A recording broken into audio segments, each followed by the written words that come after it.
new cadets could never even imagine. The pomp and circumstance and hypotheticals of West Point would give way to blood and brains and severed limbs and all the other realities of armed conflict that never made it onto the evening news, let alone the pages of The Howitzer, the West Point yearbook. Proof of that, dating back to 1782, in the form of a soldier named Dominic Trant, lay in the old cemetery, just along the way on Washington Road.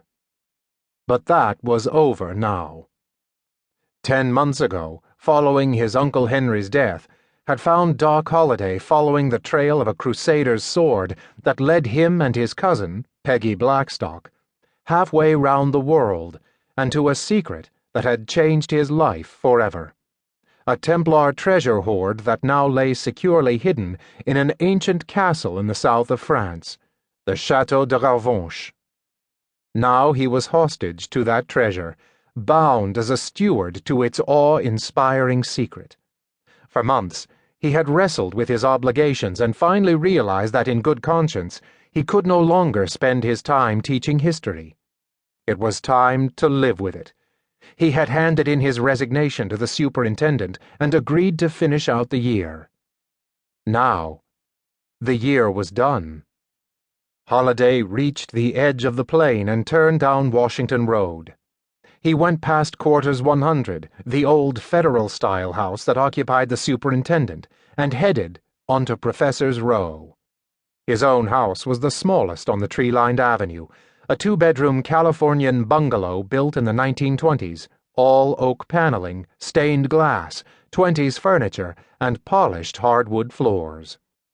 Married quarters, even though he'd been a widower for more than 10 years now, but when he signed on at West Point after Kabul and the idiotic accident that had taken his eye, the little house had been the only accommodation suitable to his rank.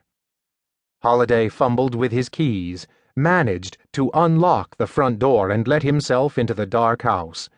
As usual, just for a second, some small part of his heart and mind imagined that Amy would be there, and a second later, he'd feel the soft sweep of sadness as he realized that she wasn't.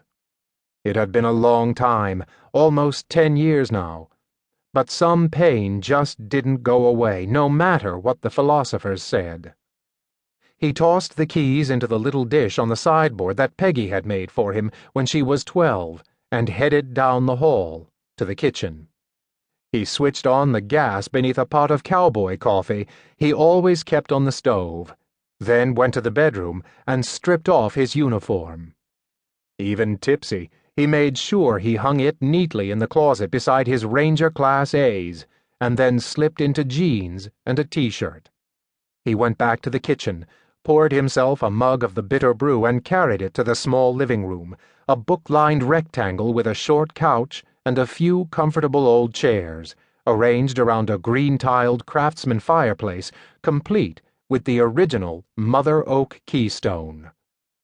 Outside it was fully dark now, and Holliday felt a chill in the room.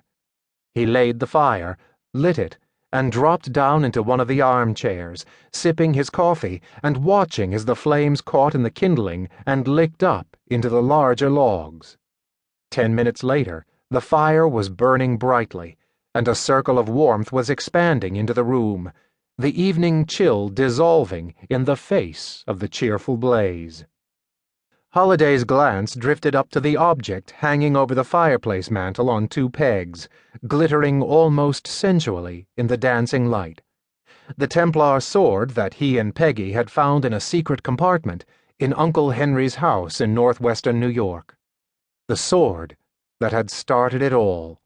31 inches of patterned Damascus steel, its hilt wrapped in gold wire, the wire coated with its remarkable message. A sword that had once belonged to a crusader knight named Guillaume de Gisors, 700 years in the past. A sword once possessed by both Benito Mussolini and Adolf Hitler. Twin to the sword that Holliday had used to kill a man less than a year ago. The deadly weapon hanging above the fireplace was Hesperios, the sword of the West.